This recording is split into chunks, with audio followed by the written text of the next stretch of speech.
What's up, guys? It's your girl Red Velvet doing what I do best, stirring it up. And you guys are listening to Wrestling Buddies.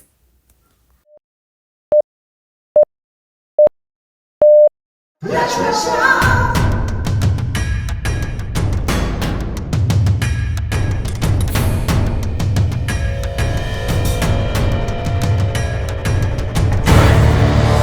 1, 2, 3. You, I win. Hey, buddies, and welcome to the first match of Wrestling Buddies. I am here, your host, Joshua Reckless, and I am joined by my fellow wrestling friends. This way. Your reigning, defending MeWF World Champion, Bonesaw Rob Buck. And joining us is Jeffrey the Jamma Manalia. Who has yet to join the MeWF. Maybe soon. That's true. So we are here with this new podcast. We have dove into several podcasts in the past that are still ongoing. They're going nowhere. Started with Hey Buddy, and both of these guys have joined me on there. And then it moved into We Love Rock Operas, and both these guys have become regulars on there, which is awesome. But I met both these guys through a wrestling figure Facebook group. And wrestling brought us all together, and it took 2 years for me to be like, hey, that's what brought us all together. Why don't we talk about that? So here we are with Wrestling Buddies. it has been 2 years, hasn't it? Shit. It has been. So Wow. we're just going to give you a little introduction to ourselves and our wrestling background. You might know us if you listen to our other shows. We greatly appreciate it. But I am Joshua Reckless. I have been a wrestling fan since the age of I can move my fingers. I have pictures of me playing with LJN wrestling toys of Hulk Hogan and Iron Sheik, my first two figures. I was 1 year old. And so they were my baby toys.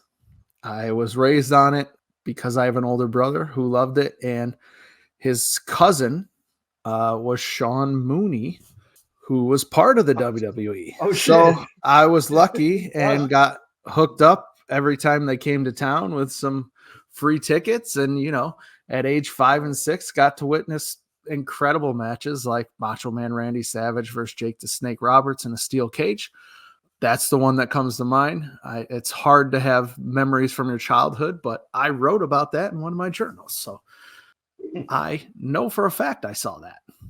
I've been following wrestling mostly my whole life. Dips in and out of there, as with any show that's been going on as long as this. Hell, there's shows that only go on 5-6 seasons, and you're like, this season isn't as good. Wrestling's been going on since I was born. So there's definitely been seasons I wasn't as interested in and dipped out in my early 20s, and then through indie wrestling mostly made my way back in. And it's pretty cool because all those indie wrestlers I'd see and meet are now signed to WWE, signed to AEW, signed to TNA. So that's what brought me back in. And those are the people I support because those are the people I saw at, local bingo halls that brought me back into wrestling. So lifelong wrestling fan, been to plenty of live shows, been to plenty of cons, meeting people, interacting with people, plenty of great experiences with wrestlers, a few terrible experiences with wrestlers. And I'm not afraid to tell it all here on Wrestling Buddies if it ever comes around. So that's me. Let's get into Rob. Not all at once, Deep. everybody. Not all at once. Deep and hard. Yeah, I've been a wrestling fan since I knew how to open my eyes. There's a whole movie. Had to go earlier than me. Got a one-up, motherfucker. All I know is that there's a video of my aunt's house the first time my parents took me over for like a visit, like right after I was born. And in the background, you can see SummerSlam 91. So I'm assuming that they were watching the pay-per-view and bringing me over. 91? So Oh, Jesus. it fits around the Yeah. timeline of when I was born. So I'm like, okay, cool. I was already I've known jerking about off in this thing. 91. You didn't see who's the youngest one of them. I'm older than you. Anyways. But yeah, that just I grew up with wrestling figures. My dad took me to my first show, which was a WCW Nitro, where I got scared because Rick Steiner had a promo with Chucky. And now I appreciate Chucky keeping up the feud with Braun Breaker. But yeah, been a fan. I wouldn't say dipped, but like once I got married and moved out and stuff, it was like, oh, no cable, cool. Got the network, that's good enough. And YouTube clips keep it alive. Absolutely. Today's age of social media, you don't have to sit through a 3-hour show. You can catch, the play-by-plays on Instagram and X and Facebook. And because of the internet, you'll get your favorites like Danhausen. Like, I knew about Danhausen like right before he signed up with Ring of Honor. So I was like, that's awesome. And then we've had interactions online. So I support anyone from the Midwest. Oh yeah, that's what's cool is you become fans of their story outside of wrestling. You're psyched when they get signed, and absolutely Danhausen, big one. I was watching all of his videos because he was hilarious way before he debuted on Ring of Honor or pulled out from under the ring on AEW. You're just psyched for him because he's giving you so much entertainment already, and it's just on social media. He's the one quote unquote dumb gimmick that Jim Cornette was like, I never want to see him wrestle. They'll ruin it for me. He's perfect. And that's what was great is on Cameo, people were spending their money on Danhausen cameos, and they were all for Jim Cornette. So he was doing multiple ones for Jim Cornette. My favorite, this is the Danhausen moment. My favorite moment is when he talked about, I pour the teeth into my opponent's mouth because they already have teeth in their mouth, so you can't really be disqualified for it. Yeah. It's like, yeah. But yeah, fan ever since day one-ish. Excellent. Nice. And my man Jeff. Well, I was a fan since in the womb. No, I'm kidding. That's just the urethra. Let's just put it this way. There's been 40 WrestleManias. You can guess how old I am with the 40 WrestleManias. But nevertheless, I started around watching religiously until 1990. And I was 6 years old.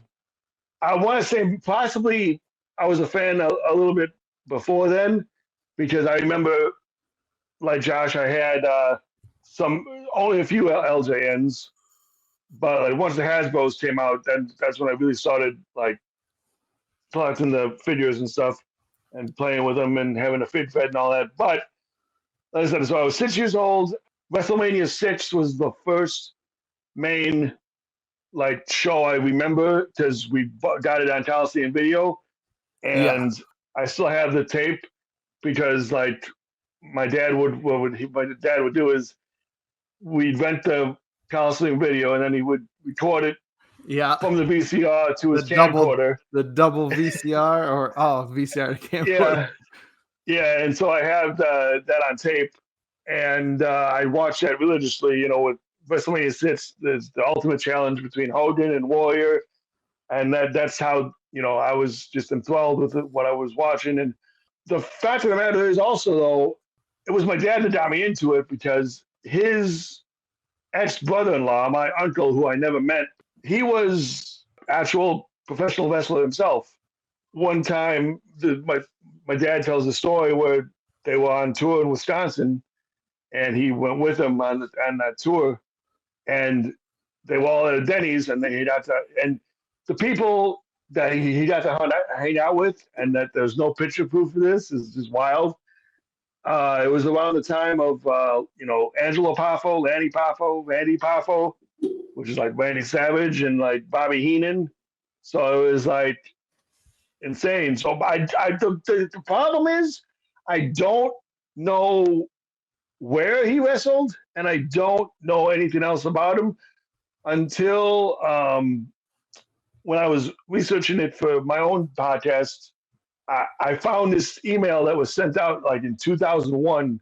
Not email, but it was a message board, and they were looking for information on the gentleman that was my old uncle. And so the confusing thing is, in the message board, he called my uncle the Russian assassin. My dad and my aunt swear that he was he did wrestle in a mask, but he was known as like the Iron Man. There's already two conflicted stories as to like who he really was, and there's like no pictures of him or anything. Like they didn't have any. My aunt didn't have any pictures of him. I mean, I've seen actual pictures of him, and he does look built to be like he should have been a wrestler. But Does he look Russian? no, that's the thing. He was definitely not. He was definitely not the Russian assassin. I don't know how he could be the Russian assassin then. I don't know. I don't know how. I don't know. Nevertheless, as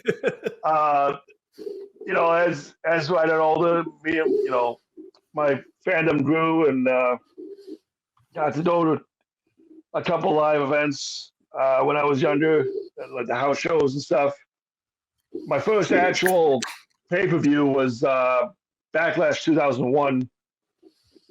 Yeah, 2001 with a two-man power trip main event against Undertaker and Kane. Basically been a fan ever since. Only time I took a break is when we were grounded from watching it. And that happened a couple times. So, been a fan of this day. All right. So this is a good time to start our podcast because a couple timely events have happened within the last couple weeks, and that would be WrestleMania 40 as well as AEW's Dynasty. Mm-hmm. So I assume everybody's watched it or read up on it. WrestleMania 40 was a 2-night event, as it has become over the last couple years. Thank God. Thank God. I don't like. I like it as a 1-night event. Yeah. I think, and we'll get into it, that there's definitely matches that didn't need to be WrestleMania matches. They could have been Fastlane. They could have been SmackDown. You could have thrown a lot of these people in a battle royal like they used to and called it a day. Which match would you have yeeted? I mean, would you have gotten rid of the card? I don't understand. On paper, it looked good. Even on paper, I was like, for WrestleMania's like, and my feedback isn't going to do anything because they're selling out an arena 2 nights in a row and making a shit ton of money. So yes, it's not going back anytime soon. Right. But WrestleMania night 1, we had, these might not be in order. I'm sorry. I watched it live. But we had Rey Mysterio and Dragon Lee take on Santos Escobar and Dominic Mysterio. Here's one I would have gotten rid of. And I'm a huge Rey Mysterio guy. But Rey Mysterio versus Dominic felt a lot more special last year than just throwing these two other guys. And I'm a huge Dragon Lee fan. But just throwing them into a tag team match. Oh, and this guy. Seemed like a lesser pay-per-view kind of match to me. I got a bone to pick with that match. So if you're a fan of the Wrestle Talk channel on YouTube, they do a thing called Wrestle League. It's a prediction thing, and you get points for your predictions. Yeah. I picked Rey and Dragon Lee to win. Yeah. But on Friday, Dragon Lee gets attacked, and they switch him out with Andrade. True. I checked my points. They gave me 0 points because Rey and Andrade won and not Rey. Not Dragon Lee. Didn't update or nothing. That's bullshit. Yeah. But yeah, this was a tag. Could have been skipped. It was more just like hey, how can we work these Philadelphia Eagles players into the end of a match to get a I'm into pop? Not great in my book. And that sucks because it's WrestleMania. I would have loved to have seen an awesome Rey Mysterio match. And actually, Dom is like the biggest heel you got going right now. Like, he gets booed out of the building. I couldn't believe the boo at 39 when I was there live. It was insane. Like, it was great. So you got the biggest heel and you thrown him in a tag team match. I had high hopes for this LWO versus Legado del Fantasma feud, and they're disappointing me every time. So, Well, and that's the thing, and we'll get into it here further, is like the one-on-one matches or the tag team matches that are for a belt belong. But then we get all these other ones where we're like, hey, let's throw these couple superstars against these couple superstars, and that's a filler match. Sorry. Which brings us to Bianca Belair, Naomi, and Jade Cargill versus Damage Control. No, not really story leading into this. It was, how do we get more girls on the pay-per-view? And how do we get Jade Cargill on WrestleMania? So everybody's waiting through the whole match and waiting for Jade to tag in. And then, you know, she comes in and does a couple things, but she does not really impress anybody. It was kind of a letdown in my eyes. yeah, I don't know if you guys had any thoughts on this. But I mean, to be fair though, you do need the filler matches though to bring the crowd down and stuff. Even though, you know, all due respect to, you know, the competitors involved, but like, truth be But told, on a one night, we've gone through 2 matches so far, and they're both kind of filler. On a one night, you might have that one bathroom break match. truth be told, I missed that match particularly because I fell asleep. Bathroom break.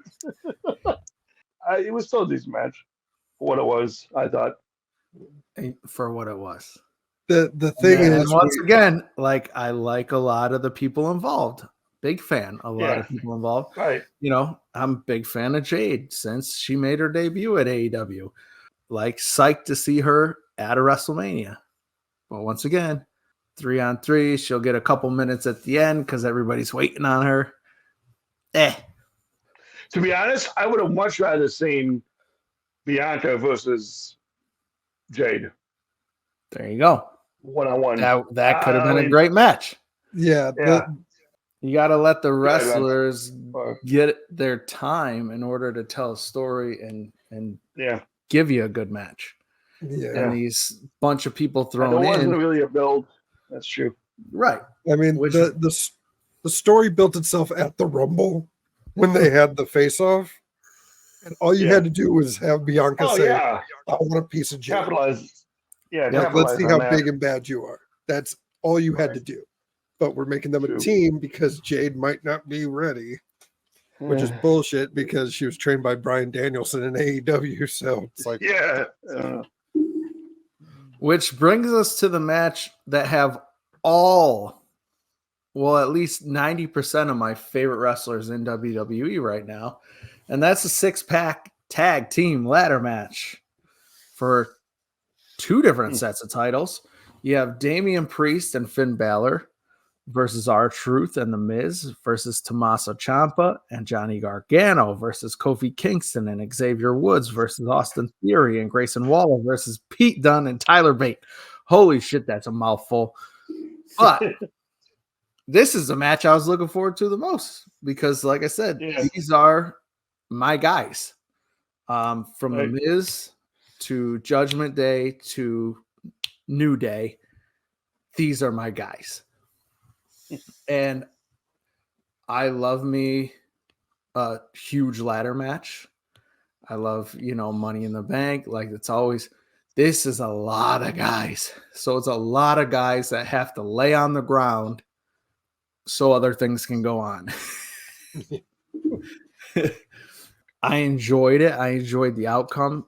I don't think it was as great as I pictured in my head. And I think it was just because the ring, that's a lot of freaking guys to have Yeah. something going on at the same exact. There's no tag in, tag out.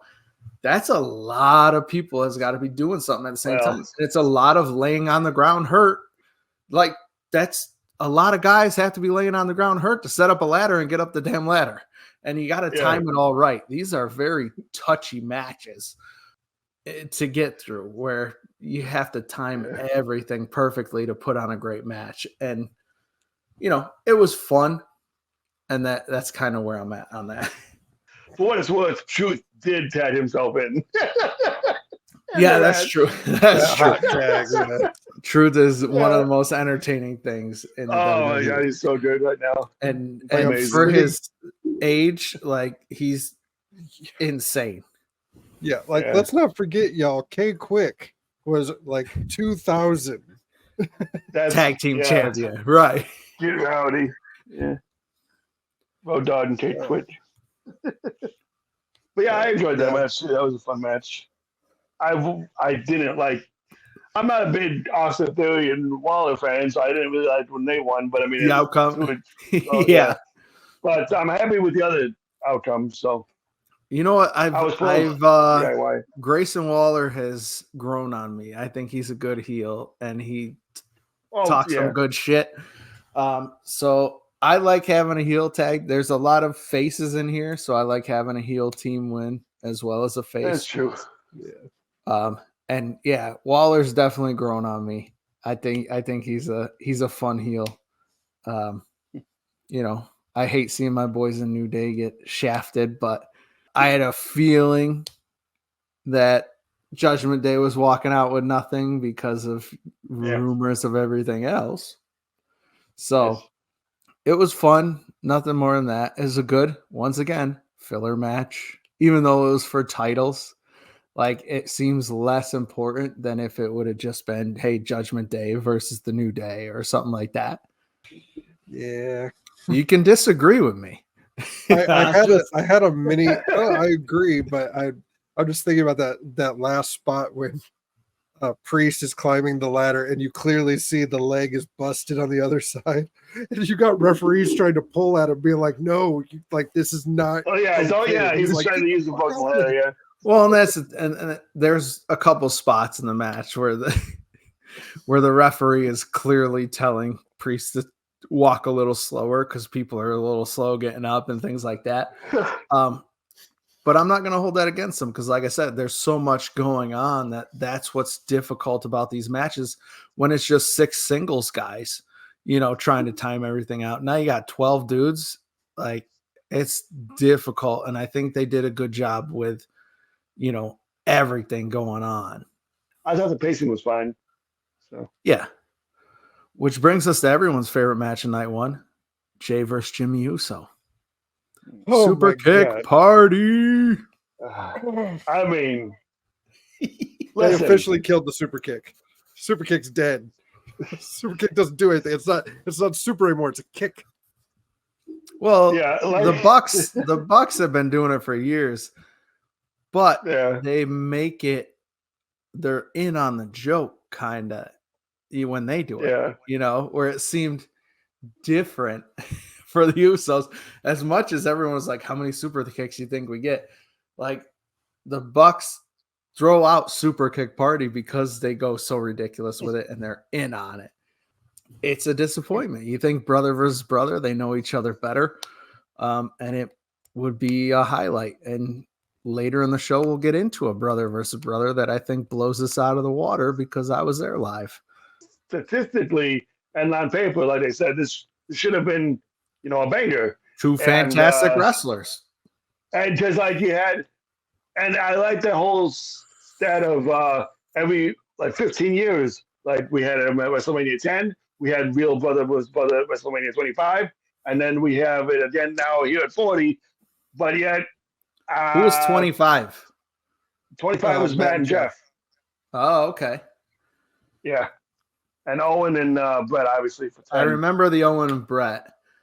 Well, yeah. 25, I might have been my off year. I don't remember. It was their Oh. off year too. It's fine.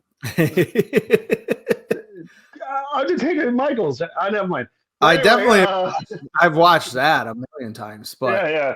I'm No, not no, saying I specifically hadn't with Matt watched and the whole Jeff's show. year off. But Well, that's pretty cool. Every 15 years. yeah. So I like that aspect, and I was hyped for it, and then I get to the match, and then it's like, I think to be fair, that's the match I fell asleep on at the end, and that's how I missed the women's match because I didn't. I woke up during the IC title match then, but yeah. Okay. Well, the world has shit on this match, so let's move on. Next up, we had Becky Lynch versus Rhea Ripley for the Women's World Championship. This was a good match. I think both are great wrestlers. It kept me interested. I don't think it was either of their best matches, but I think it was a very good. This was one of the top matches of night one. And on This is commentary, probably they top were saying, two matches of night one. on commentary, they were saying how Becky Lynch was, wasn't under the weather, and she Yes. was like coming over. So She was delivered, still, especially knowing that she was sick. yeah. Absolutely. I highly recommend her book. I'm reading it for like the second time. Oh, really? Oh, nice. It's really good. Yeah, I was. Especially like it's fascinating listening to that iconic her in the crowd covered in blood during the SmackDown invasion on Raw, how she was concussed and doesn't remember getting to the building where she is at all. Like, Oh, no kidding. So it's heart-wrenching. Oh, wow. I was a little upset. I missed her book signing by a day when I went to Philadelphia because I guess for those who don't know, I was in Philadelphia during WrestleMania 40, but I did not attend WrestleMania 40. For people that have not gone to WrestleManias, there's so much going on. A lot of indie promotions, WrestleCon, WWE World was this year. So I attended WrestleCon, I attended WWE World, I attended the Ring of Honor pay-per-view, but those were all Thursday and Friday, and I had family obligations come Saturday. So I was out come Saturday morning, but I still had a fantastic time. And, we saw those ticket prices rising, and then it turns out everybody was pretty miserable night one because it was so cold in the damn arena. My buddy was there. Yeah, I had a buddy that was there night one. That I do not regret my decision. I had an awesome time. I got to meet a lot of people, and then got to sit in the comfort of my house and watch WrestleMania. So it was a great couple days for me, which I guess it doesn't bring us to, but I'm going to divert to what many people, including myself, would call match of the night for night one, and that is Gunther versus Sami Zayn for the Intercontinental Championship.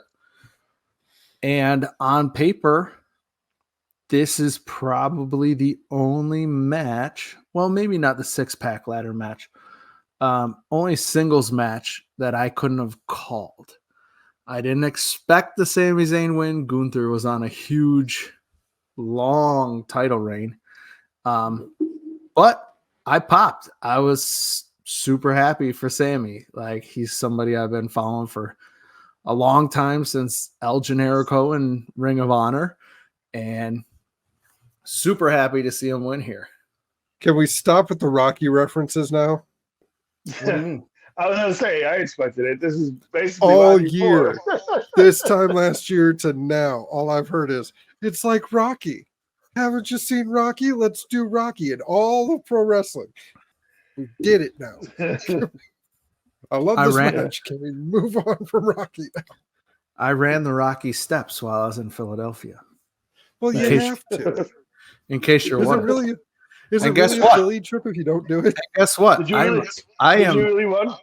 Yeah, I am out of shape as shit, and I still made it. Like, it's not as big as you think, which is what I've heard my whole life. So, what are your thoughts on this, Jeff? On the match? I know. I enjoyed the match.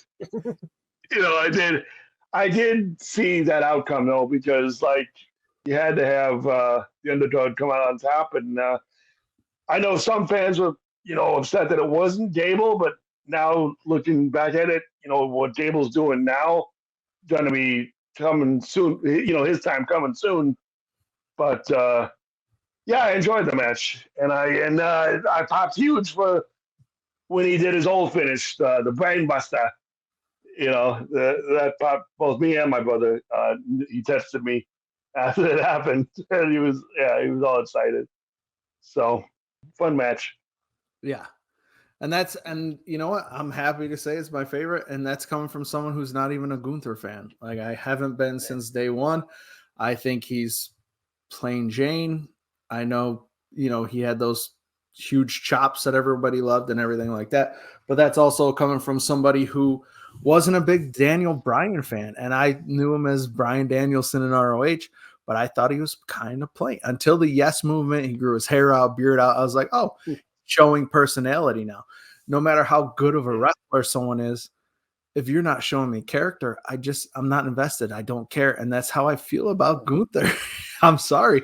And so I'm glad that Sammy won, because I think I'm going to be more entertained by Sammy versus Chad Gable. I'm looking forward to that. I think that'll be a lot of fun. You mentioned the plainness of Gunther and Daniel Bryan. We always see wrestlers talk about, were you a Shawn guy or were you a Brett guy? But here we have two examples of a Dean Malenko guy. And I really think that not enough attention is put on Dean Malenko and the fact that he's influenced a bunch of really big stars now. Huge. Oh yeah. But no personality. Like one of the best in the ring. But wrestling is not just what you do in the ring. Wrestling is personality. It's huge on your mic work. And if you don't have the full package, I'm sorry, you're not doing it for me. You can be athletic as fuck and put on the best matches as possible. But if you're not giving me personality, I'm not getting invested in you. Like, I love the early Daniel Bryan stuff. Like when he first got eliminated from the old NXT, and his outgoing promo was like, I don't know about this Daniel Bryan guy, but there was a guy in the Indies that was like kicking people's heads in and being a badass and taking Batista to the limit. I don't know about this Daniel Bryan guy. And he was, but once again, it was in the ring. It took years. I became a huge Daniel Bryan guy, but it took years. It was when he started showing the personality. It was the no's before the yeses. Oh no, it was the yes first, but it was yes as a heel, where he was celebrating his skeezy win. Like, that was fun, and that's what brought me in. So that has nothing to do with this, but but it kind of does, because I'm not a Gunther guy, but I still thought this was the match of the night, if you're talking just straight up what was done in the ring. And that brings us to the main event. The Rock returning to the ring, and Roman Reigns versus Cody Rhodes and Seth freaking Rollins. Can we talk about how good the final boss is? Yeah. For night one's not supposed to be bloodline rules, right? It sure seemed like it's, But I mean, at least it wasn't for the sake of like no reason. Like, they made sure to put a camera on The Rock when he was like, if you count, you're fired. Yeah. Yeah. I don't give a fuck. Yeah. You call anything, you're fired. And there, The Rock didn't do anything memorable in the ring. A lot of punching, but personality wise, you can't beat him. Yeah. Right. When he's telling the ref, you start counting, you're fired. Everybody's out in the crowd. Like, it's fun. It is a fun match. Was it fantastic? It was fantastic to see The Rock back in the ring and see his personality again. And I love the outcome of it. Cody sitting disappointed in the middle of the ring. Like, it's a, Empire Strikes Back ending, and I loved it. Yeah. And kudos to the camera guy that framed it perfectly, the same way it was last year. Yes, With and it was Rock and Roman behind his Oh shoulder. wow, yeah. and I loved it being the Rock who pinned him because set up, and I'm here for it. You got I mean, me.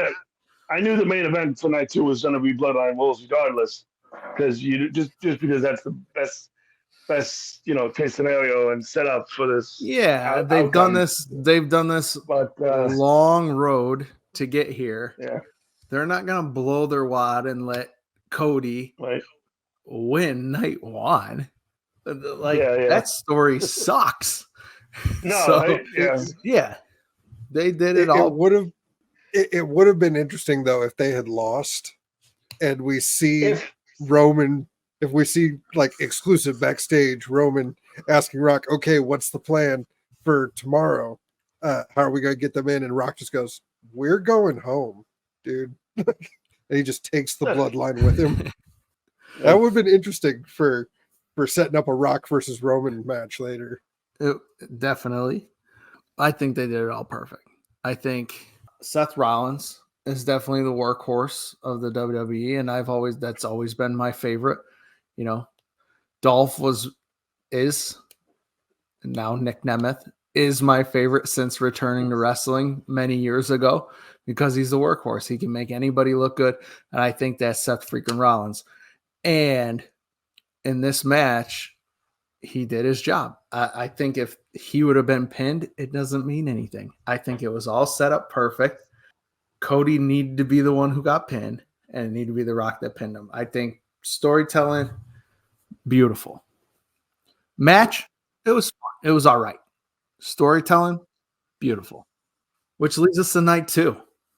And this is going longer than I thought, so maybe we'll breeze through night two because it starts with Bobby Lashley and the Street Profits versus the Final Testament with Bubba Ray as our special guest referee. And I'll be honest, Snoop on commentary. I don't Snoop on give a commentary. shit about this match. It was fun because of Snoop. Snoop's I'll be commentary honest. was atrocious. Yeah. Like I remember listening because I was It was hilarious. It was fantastic. It was I was- atrocious. I was I taking loved care of my pets, and I just heard that the match was starting. I'm like, okay, whatever. Here's Snoop's on commentary. I'm like, why is he on commentary? And I look at the screen, and this match was sponsored by Gin and Juice. Yeah, that's exactly why. All right, that makes He sense. just built a good relationship with him. He was there last year. I got a photo, quote unquote, with him, which is just me taking a selfie as he was walking through the crowd. But he's just built a good rapport with them. But please, I don't need him back on commentary. Sorry. Oh, Match was not great. You thought Bubba was gonna get involved, but he was just shouting orders to Street Profits and and Bobby Lashley, like, "Hey, you guys jump off the turnbuckle and smash your head into his groin, like we used to, and I'll just stand here and watch." And it was once again, if you just did a one night 5-hour show like they used to, there's another one that could have been on the cutting room floor. And that comes, I'm a huge fan of Street Profits. I'm a huge fan of Karrion Kross. Like, nothing against them, but this match, not WrestleMania. see though, with the Philly connection and Bubba, I wonder if this wouldn't be so much a match they would cut, but a match we all as a collective audience would be like, well, why did this one get cut so this one could go on? Why did we have to watch But the he was Street Profit only a match? stupid special guest referee. So make him a special guest referee in one of the other matches. Big deal. Like, Well, he had no involvement. You're missing the point. It was a Philadelphia street fight. Oh, That's the whole- that's- yeah. That's Not That's really. the whole reason. Not really. Yeah, that's what it Oh was my- billed as. Oh my god. That's How what it much was heat- billed as. Does not mean that's what it was. How much heat I would it mean- have gotten in Philly if it was the Bloodlines band and Cody turns around and it's the Dudleys with a 3D. How much heat do you get in Philly for Paul Heyman making that call? Well, that leads us to Logan Paul versus Randy Orton versus Kevin Owens. Kevin Owens. Kevin Owens once again. I love Randy Orton, but Kevin Owens I've been following since the Indies. He's one of my guys, and they were building up such a good match just between Logan Paul and Kevin Owens that I think that might have been the better match. As much as I love Randy Orton, there was. I mean, at the Chamber, there was heat between those. Like, it was awesome, the heat between those two. So I know we need Randy Orton because he's one of the best. But to be fair, the more people that beat up Logan Paul, the better. So I don't care. I enjoyed it. I was fine with this. That entrance when Kevin grabbed the cart, drove it to the bottom of the ramp, heard Randy's music, drove back to pick him up. Down the ramp.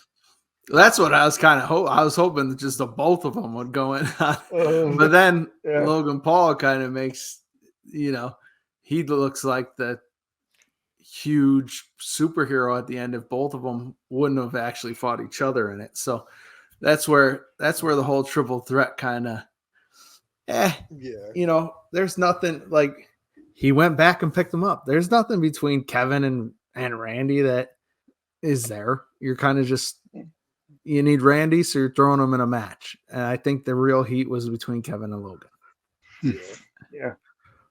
And that brings us to Io Sky versus Bayley for the women's championship. Good match, well-deserved win. I think everybody was happy with it as much as she went off on a bad guy or a heel persona for the last couple of years. Everybody welcomed Bayley back with open arms and loves her. Yeah, she definitely deserves that title win. And Io Sky's great, so they put on a really good match and, enjoyed the outcome.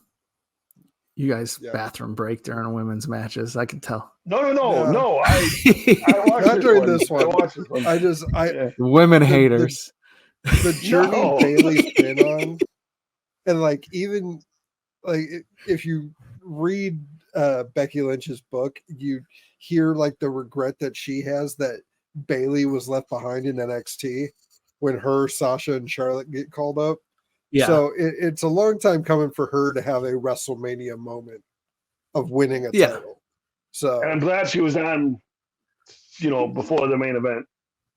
And knowing what a mark she has been her whole life for wrestling, how can you not root for her? Oh yeah. Try to turn her heel all you want, but we're gonna love her. So that leads us to Seth freaking Rollins versus Drew McIntyre. And the match isn't as much of a news story as the post-match. The match was good. I mean, like I said, I think Seth is one of the best, if not the best, in WWE right now, personally. And Drew McIntyre has been killing it. I think he has been fantastic on the social medias. I love him taunting everybody. His promos, his everything. Hilarious. He's been killing it. I think great match. And then, of course, Drew is obsessed with CM Punk more than he was winning this title and has to go gloat in front of him and get his ass knocked out.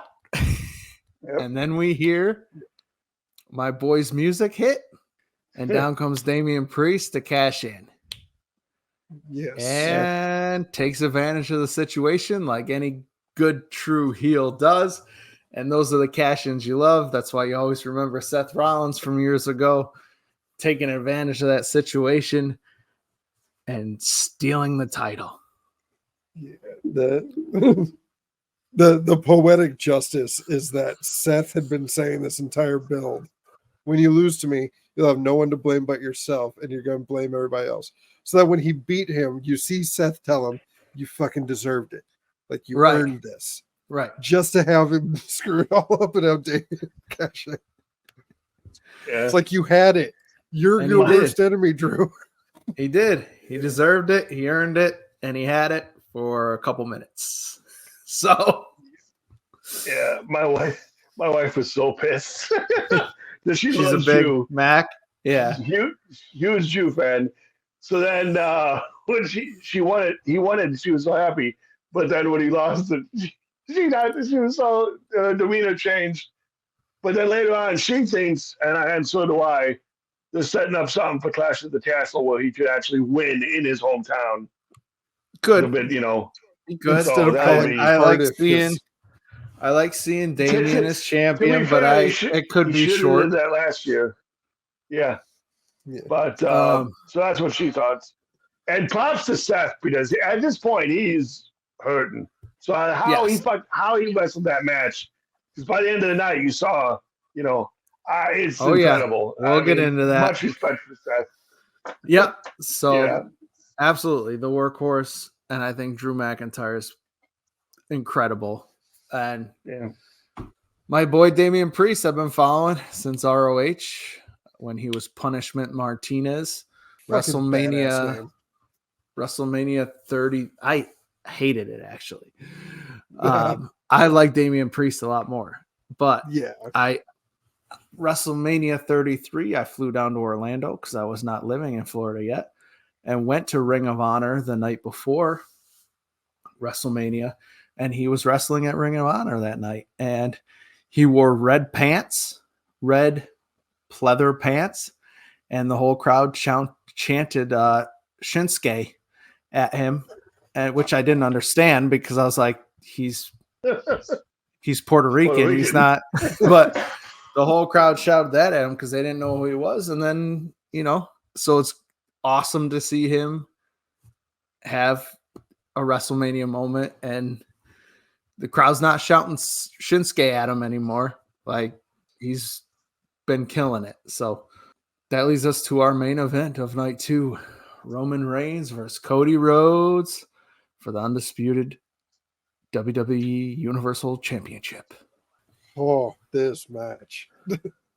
And the lights go out. Let's go.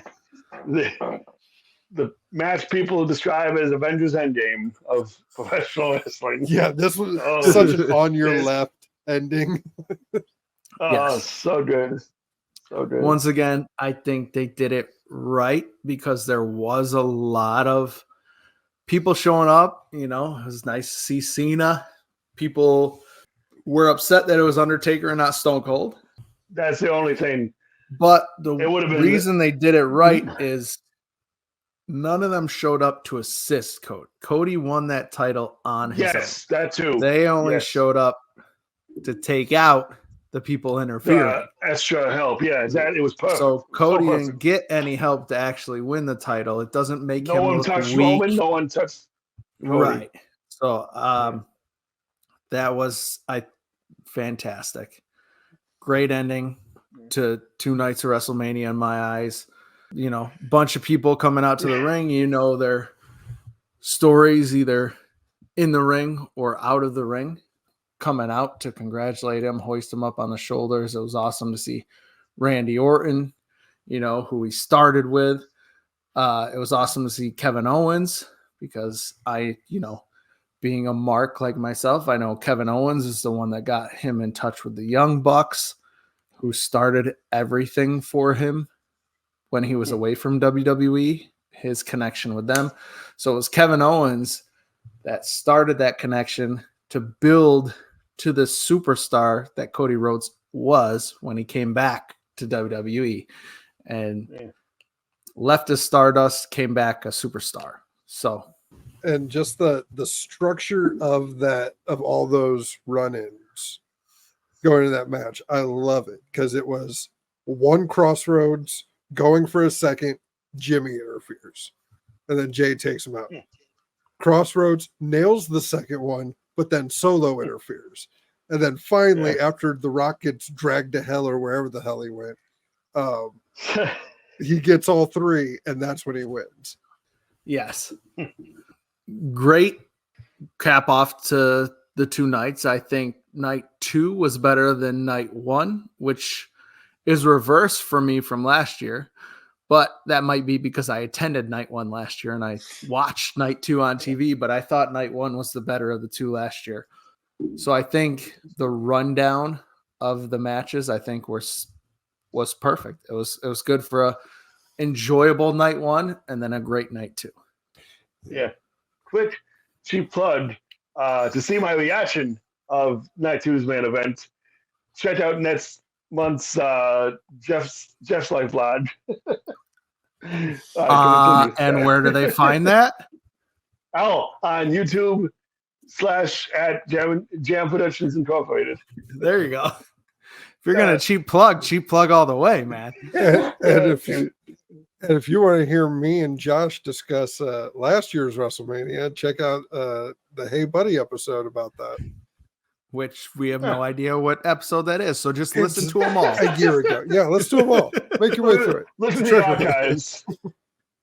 Well, let's switch gears because we just had an AEW pay-per-view called Dynasty. Have both of you watched this or at least caught the clips? I know the results and I've seen the clips. I know results and I've watched, like I said, prior to recording, I watched the main last three matches, which was like the big matches. So if you were listening to me earlier in this episode, I talked about how people need to have personality, and it's not just what you do in the ring. And I think this is a shining example because AEW is nowhere near WWE, but a lot of people say they have the better in-ring work. So I'm not going to crap on either because I'm up and down with both companies. Sometimes I prefer one over the other. I'm not strictly a WWE mark. I'm not strictly AEW mark, and I'm not talking shit to the people who are the other side. There's been times where AEW was better for me, like it was more entertaining for me, and that's what I honed in on. And there's times that WWE is. We can be a fan of it all, and you know what? TNA, I've been to live in the last month and had a fantastic time. So we will be talking TNA as well on here. We'll be talking indie shows. I know, Jeff, we've all been to them and have great times at local indies. So we'll be covering everything, but we're going to start with these two pay-per-views. So Dynasty kicks off with Rainmaker Okada versus the Bastard Pac for the AEW Continental Championship. If you know anything about wrestling, you know Pac has always been a worker. Okada is still considered probably, I don't know, he left Japan, but was the John Cena of New Japan Wrestling. New Japan. He's the biggest name going out there, and he recently signed AEW. And this match did not disappoint.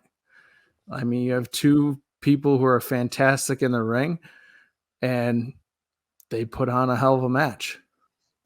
Never been a New Japan guy, but you always heard about Okada, especially when we were ramping up with AEW and stuff. And when Bullet Club was becoming immensely popular, you would hear Omega Okada. Yes. And so coming into it, I didn't need a hype package. The best match of all time. One of their showings.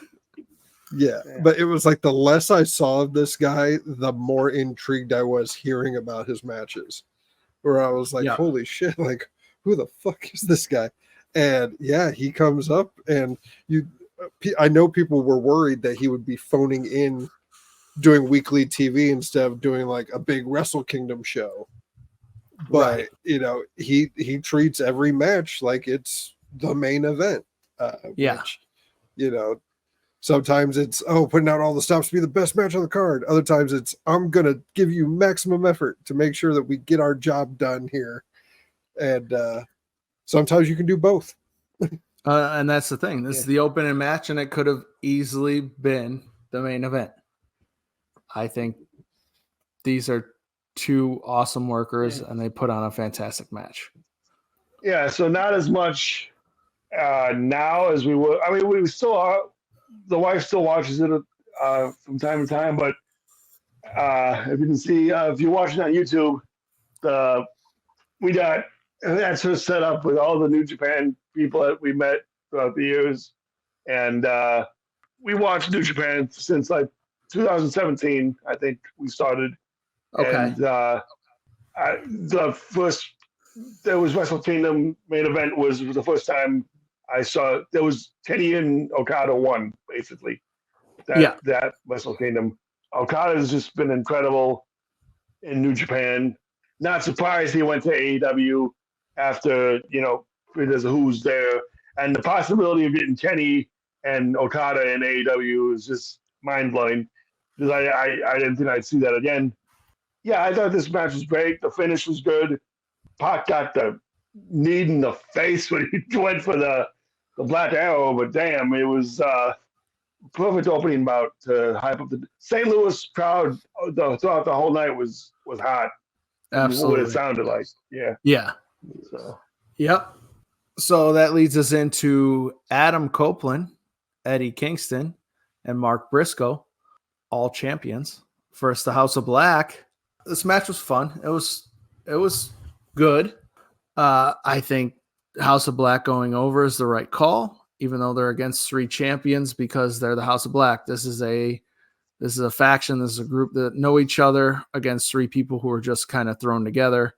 I would almost call this a throwaway match if it wasn't such big names involved, but it also sets up a future match between Alistair Malachi and Copeland and Malachi. Yeah, Malachi and Copeland, which will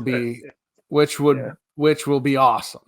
Right. And so that's what this is. This is a setup match. It was fun. It was enjoyable. And I think the right people went over.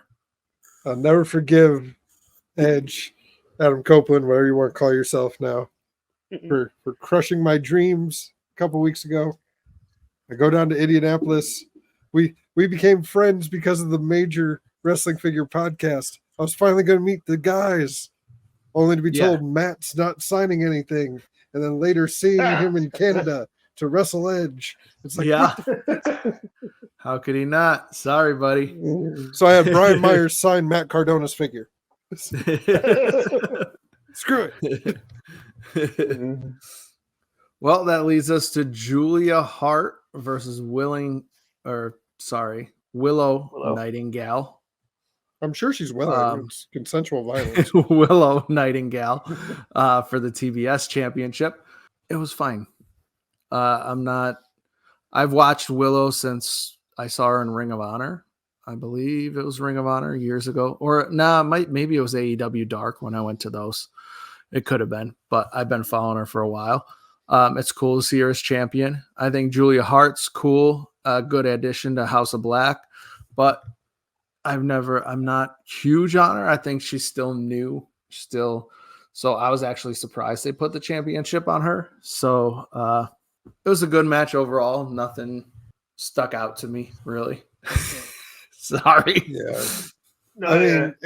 I know Julia is dealing with an injury, I believe.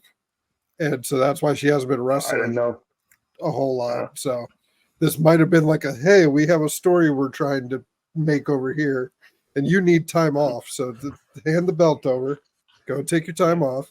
And yep, that makes sense. And I think Willow's a good one to hand it to. I think she's been making a good name for herself.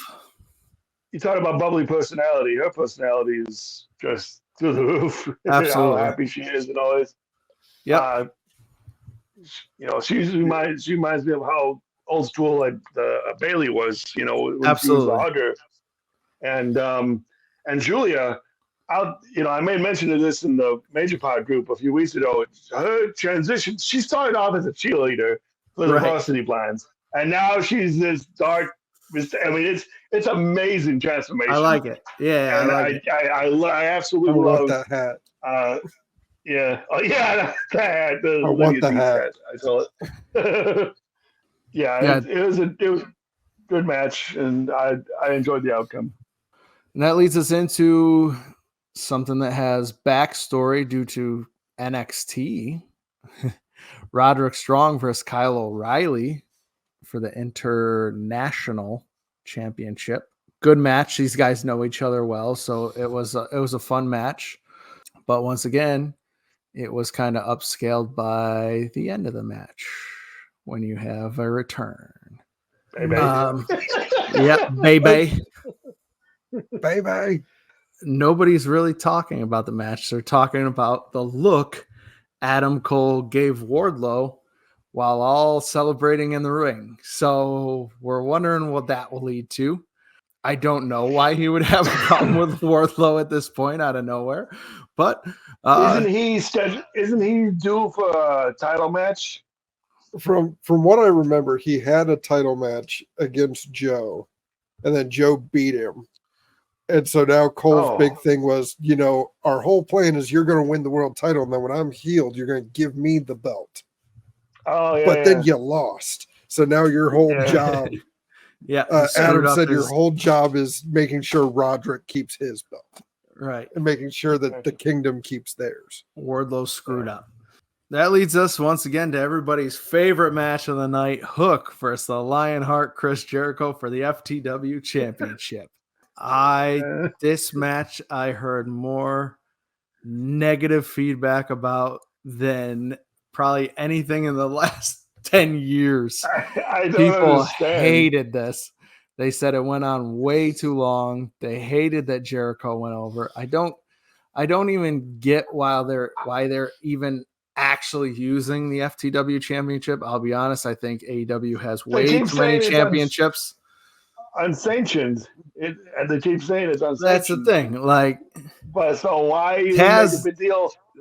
I don't know for sure, but I don't think Taz ever defended the FTW Championship. He just always had it. He did. That was Taz's thing. I would say it was less of an actual defense and more of a I'm putting this on the line. Kill him. Hey, I won. But nobody cares. Nobody recognizes it as an actual championship.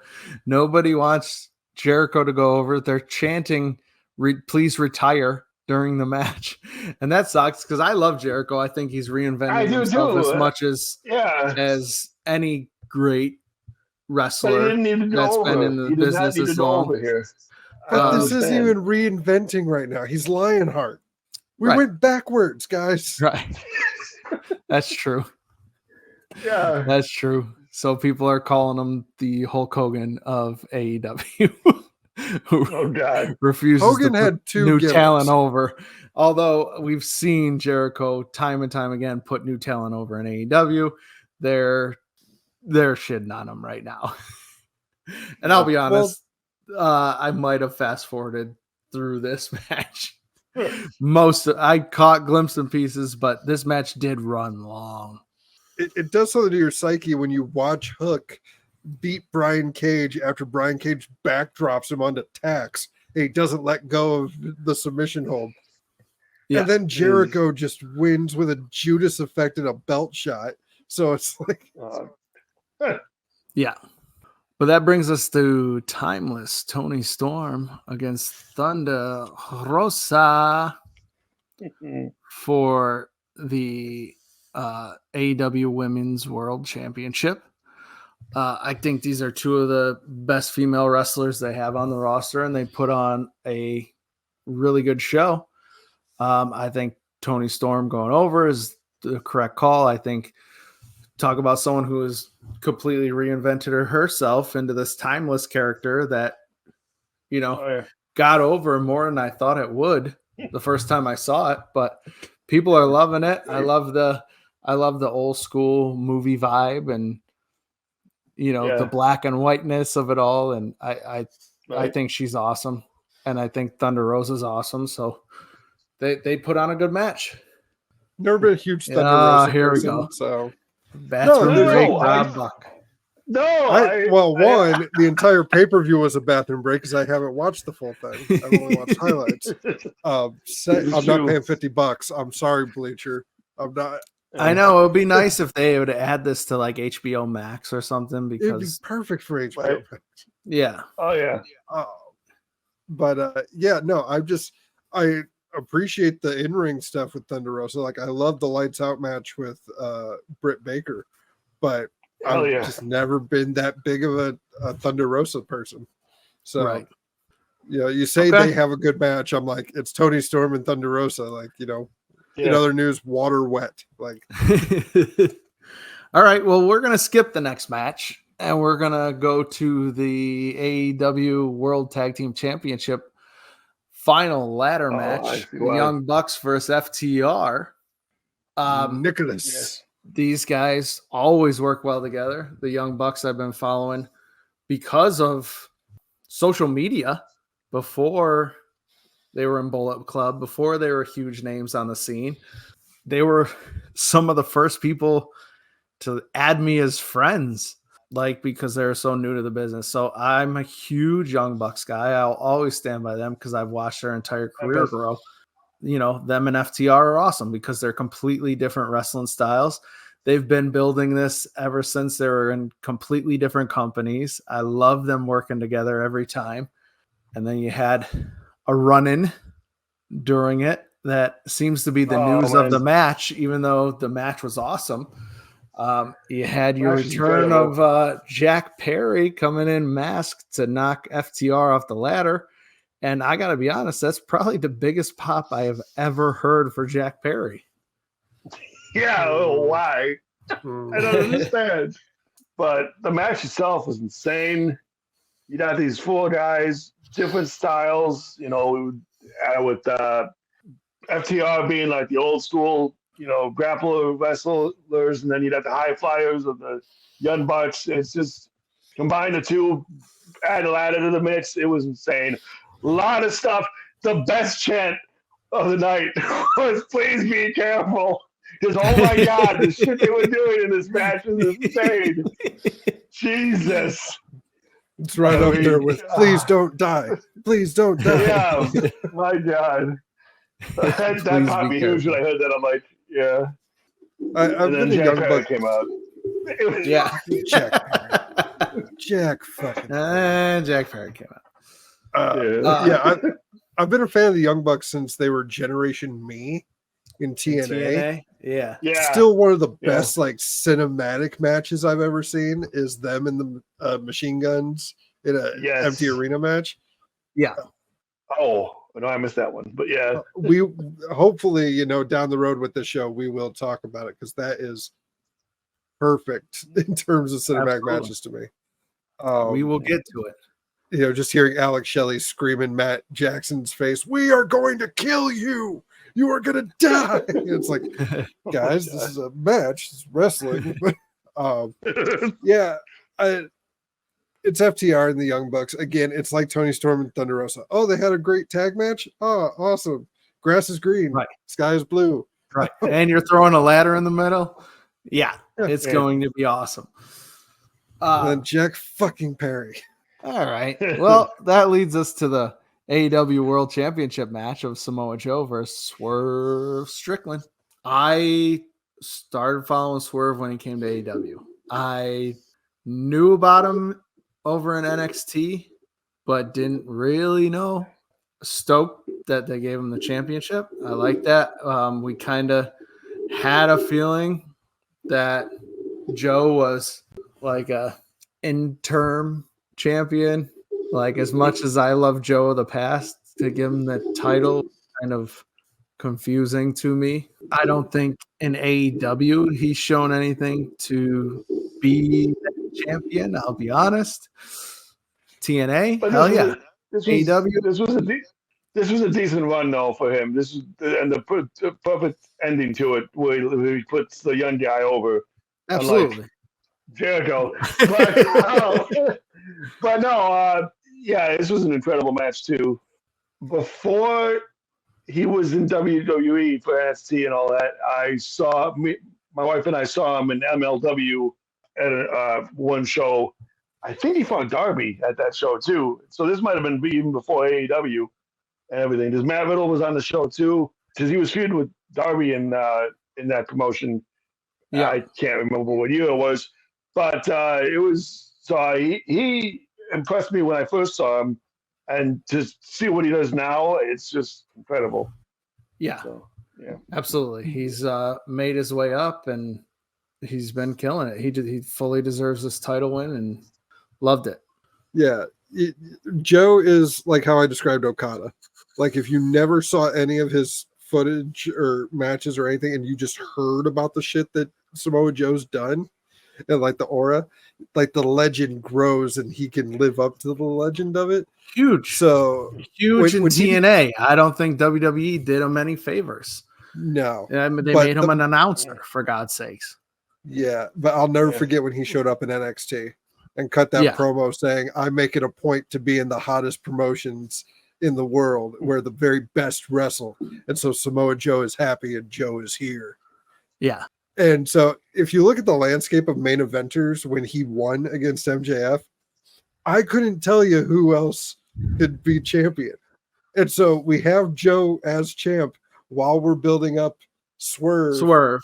Yeah. And then we yeah, get it was still Ospreay. too early for Swerve at that point. And yeah, they needed somebody. I think Joe, just the name of Joe, absolutely could be that person. I just think his career highs and lows, I didn't love his win, but you're right. I don't see who else could fill that little placeholder. I think Yeah. I think Joe deserves it with the name that he's had in the business. The timing of it all just it was Yeah. fine. Joe's the elder statesman of the roster now. Like he's the Yeah. it's kind of the Undertaker status in the locker room where it's like, okay, Absolutely. we need to build up the next guy, but we need a dude to put the belt on to take it off of him with this guy. Let's have Joe do it. Because Yeah. Joe's the one that you're like, yeah, world champ. Of course, Samoa Joe's world champ. Absolutely. That brings us to the match I skipped. And that is the American Nightmare. Or sorry, not the American Nightmare. Cody American Rhodes return to Dragon. AEW. American Dragon, Brian Danielson versus the aerial assassin, Will Ospreay. My God. And boys, there's been hype around this match as match of the year, although we're only in April. If not the best match of all time. And that's legit, I I think. was not an Ospreay guy until he showed up to AEW, and now Oh, I am definitely an Ospreay guy. He got me on side. I've been following Ospreay for years. Was able to meet him in Ring of Honor back in 2018, I want to say. He's incredible in the ring. He's done crazy shit that you didn't even think a human body could do. And going up against Brian Danielson, who's for years now been called one of the best, if not the best technical wrestler in the business. So, like Young Bucks versus FTR, you have two clashing types of wrestling styles going against each other. And when done right, it's magic. And that's what this match was. Even dropping Daniel or Brian on his head, Yes. which that was oh, only. man. Which like- is very aish. And then not only that, doing the blade after that, because he's unaware. I mean, yeah, you don't know if that was, planned or not, but like it was, yeah, that was the serious part of it. But even in the middle, earlier in the match, when I think Danielson went for Hurricane Rana, I think, and then even he landed on his head doing that, and that's when Will landed on his feet. It was the suplex or Hurricane Rana, one of the two from the top, and Will landed on his feet, but Danielson landed on his head. I'm like, Jesus Christ. Yeah. But then at the same point, you had Ospreay land on his head when Danielson did the tiger suplex from the lot of suplexes. A lot of riskiness. lot of scary moments. Yeah. I'm surprised we didn't get the please be careful match in this match. In this, Yeah. in this Absolutely. match, chance. And then just the story throughout the match, awesome with Yeah. refs calling for a physician, and then Ospreay picks him up and gives him the hidden blade No, after the referee is called He position. Danielson got up himself. That's why he thought it was still But he's going on. They're he put calling his for head a up and then- physician, and he still like, he Yeah. still goes in. That's That- that's a heel move. That Getting up or not, they're calling for a position. That's a heel move. that Was moment just saying how he though, was unaware. where they each take a corner, and Danielson's looking at him, and Ospreay takes the pad off, and Brian Yeah. starts the yes chance. And it's like, oh shit. Yeah. But half saying yes, half saying no. Like Josh might not know what I'm talking about, but it's that anime moment where they charge with the samurai swords, and then it's just silence What's that? before you realize which one got hit. What's that? See, anime is like manga. Okay, manga is like comic books, but All right, we don't need any of that talk on here. So yeah, overall, once again, another good fun pay-per-view. I think both companies are coming out swinging as far as pay-per-views go, and excited to see where both promotions go. yes. So, match of the year, match of all time. I decided, even though we're already running long, so this might have to be short, I asked everyone to come with their favorite match they've ever seen live in person. I'm just going to go by the way we have them uploaded here. I'll start with mine.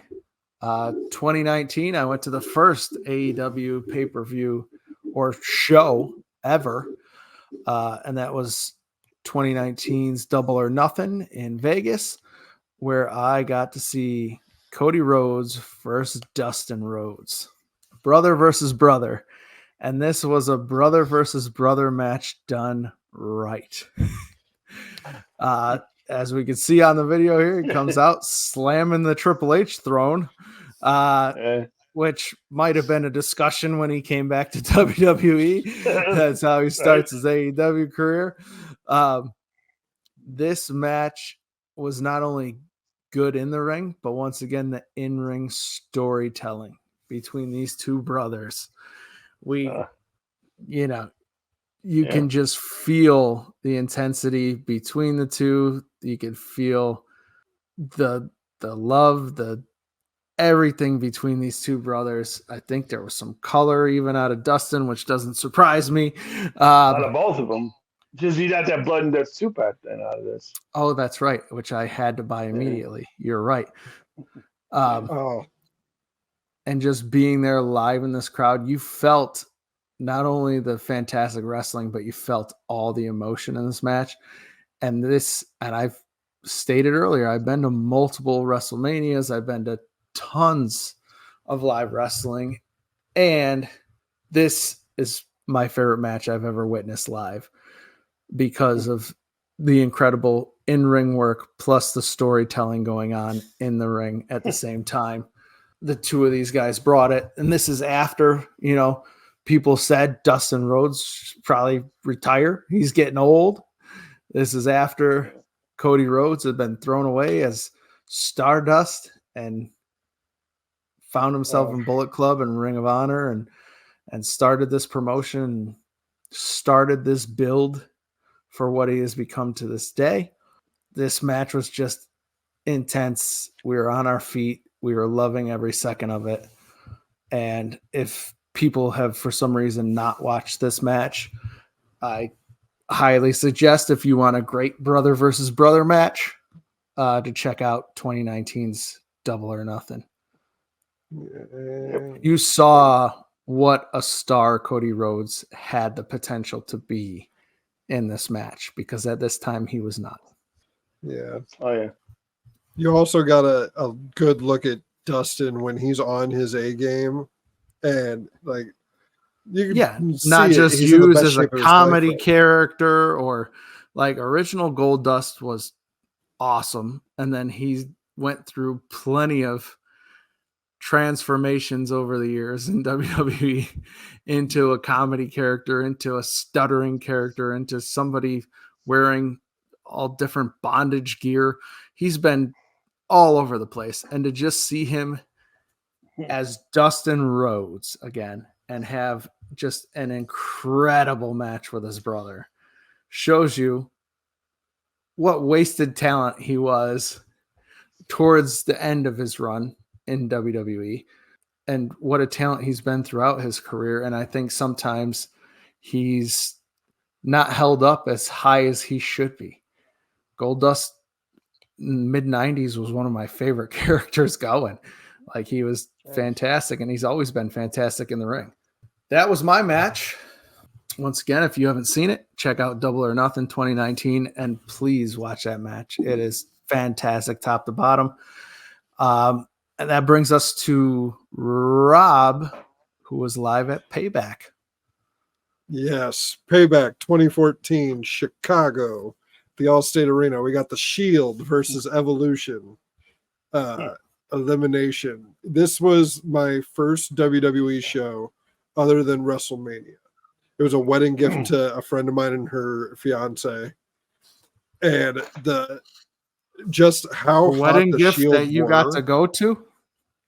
I didn't drive at the time and I needed a ride, so That's a great idea. But I knew he was a big wrestling fan and she was starting to be a wrestling fan. So I was like, okay, well, tickets. And I just love how like over the Shield were at this point and how hated the Authority and Evolution were. And the story that why it's my favorite is the match before then was the bathroom break match. And I went down to the merch table to go get a Shield shirt because I wanted one. And the line was forever because, of course, it was the bathroom match. And I see this commotion next to the merch stand, and I look over. They're getting ready to make their entrance through the crowd. So I didn't get to see them right getting so I got to see them go out to the crowd, bought my Shield shirt, and then just on my feet the entire time watching this match. And then the very next day, Seth Rollins turns on them. And then 10 years later, we get a payoff for that at WrestleMania. Yeah. But yeah, this was a match. I was like, holy shit! Like, it just is chaos, and you could tell that it's built for. We need to make Roman the top guy in this match, right from this spot where Evolution just surrounds him.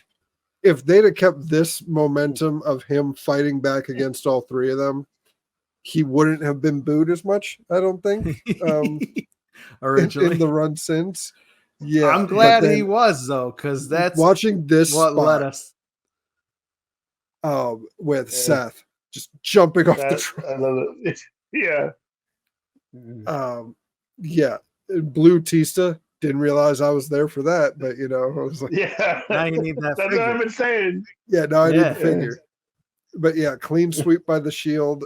I'll never forget it, and I was like, oh, and I got a Shield shirt at the arena. This is great. This is my favorite team. Can't wait to see what they do next. And then they break up the next day. I mean, 6 Hall of Famers / future Hall of Famers, like 6 of the top names in the business. How can you go wrong? Yeah, and then it's you figure chaos done right. Like how the careers that all 3 members of the Shield have built. Yes. With like just this past weekend at WrestleMania, Seth and Roman walk in as champions, lose both championships, and then on like the Tuesday after, Jon Moxley wins the IWGP heavyweight belt. So absolutely. This was at one of their lowest times as a company. WWE built 3 main eventers. Yeah. And it's pretty damn cool. Absolutely. Very cool that you were there for that. Which leads us to Jeff, and we're going to WrestleMania, baby. My first WrestleMania, I'll never forget. And then we got, as you see here, the match between Shawn Michaels and Ric Flair from WrestleMania 24 in Orlando. The build up and the story to the match, I can't remember what it was. Yeah, all the emotion behind makes it. And makes it one of the biggest, the perception of what it was. That's what I'm looking for. Perception at the time, yes. Yeah. And seeing this live was just, incredible. And with the story they told and how Michaels, kind of carries Flair through this match, but at the same time, it's like that whole Old Yeller reference that Sean brings up in one of their promos where he's entertaining him to the back of the shed. But Sean didn't want to do this because Sean didn't want to be responsible for ending the career of Ric Flair. But and then the whole story at the end with I'm sorry, I love you, and then which still gets brought up to this day, so many years later. Yeah, well, albeit sometimes mockingly, but it was just an incredible match. I was way up in the nosebleeds for this because what happened. So here's how it happened. Here's how we'd have to go. My dad worked for Mears Transportation Company down here in Florida for a while at the time, and the Citrus Bowl, which was what this was called at the time, was right across the street from the office, and they helped out like transferring stuff, with the buses and stuff to, the arena. They helped out with the transportation that they needed or whatever, and they gave them comp tickets. And I remember going to work one day, as my dad was coming home, and as I was leaving, he hands me the tickets, and I look at them, I'm like, holy shit, right here, Yeah. And but it was like upper level, it was I just looking down, it was like getting a little dizzy up there, how high it was. It was insane, but it was still good. It's still decent seats, enough to see everything. But yeah, and they had like monitors around the floor because you had that canopy over the thing. Fun fact: my wife was actually who would then become my future wife. She was actually here with her family too. She had better seats than I did, though. But yeah, still, it was an incredible story and an incredible match, and absolutely, Mr. WrestleMania. I'll never forget it. I mean, and Sean is like Mount Rushmore wrestlers right there. Yeah, Sean is like one of my all-time favorites, of all time. So as you will learn later on, is my all-time favorite wrestler. So we'll be talking about him plenty. He's all right. Absolutely legendary match. I'm sorry, I love you. People might mock it. I don't know. I think it's held more in like a sweet regard than mockingly. Yep. And it's a memorable end to quote unquote end to a career, because we know he didn't actually retire, but it would have been a great place for him to. I forgot. Yeah, you had the song by who was it? Ric Flair, Drip. No. Oh. Leave the memories alone. Fuel. Leave the memories alone. You had that whole. I thought you were talking about Ric Flair's song. No. I'd say I can only think of like 2 times that the "I'm sorry, I love you" has been mocked, and it's both by Matt Jackson. Yeah, that's what I'm saying. It's the same time. I still think it's affectionate, because obviously those 2 boys are huge Shawn Michaels fans. Come on. Yeah. In fact, I think one was "I'm sorry, I hate you." Actually, one of them. Yeah. I forgot who they were wrestling, but yeah, nevertheless, incredible match. Great match. So, as with the other 2, that wraps us up for match 1 of Wrestling Buddies. We talked about a couple great matches from our history. We talked about a couple great pay-per-views, and we look forward to talking a lot more wrestling with you down the line. So, you guys got anything to plug before we get out of here? No? All right. Well, check us out. Check us out at Hey Buddy Pod. I gave you guys enough time. No, it's fine. I'm taking over. He's ducking me. Hey Buddy Pod on Instagram, X, and TikTok. Check us out at heybuddy.com, where you will find all of our shows, including this, but that'll lead you to our main show where we talk everything great in geek news and reviews. That'll bring us to We Love Rock Operas and all of our episodes of that. It'll bring us to The Power Chamber with Rob Buck. Yes, quite. With full video versions of each episode, exclusive to the Hey Buddy Patreon. Support us there. Patreon.com/Hey Buddy. Or if you just want to listen to my sultry tones, then everywhere you can find a podcast except Apple, because I don't think they like our fucking language. But yeah, other than that, the MEWF YouTube channel, MEW Federation. Eventually, I will be defending my belt then at the next event against some dude. But yeah. That's the man to his left. Right. Whatever. Anyways. Some dude. And you can find me on Instagram at Jam and Jeff, on YouTube at Jam Productions Incorporated, and on Facebook at my other venture, Cooking with Jeffy, and on Patreon / Cooking with Jeffy. And from January 2021 until December 2022, I actually had my own wrestling podcast, which is still up, and you can go back and listen to all those archives. I actually was on Apple. I don't know how I ended up on that, but nevertheless, that the Happy Wrestling Fan Podcast, wherever you did your podcasts, still available to the public, and albeit old. So that's all I got. Cool. Well, until next time, thanks for joining us. Peace. We need an outro. I don't know how to fucking end it.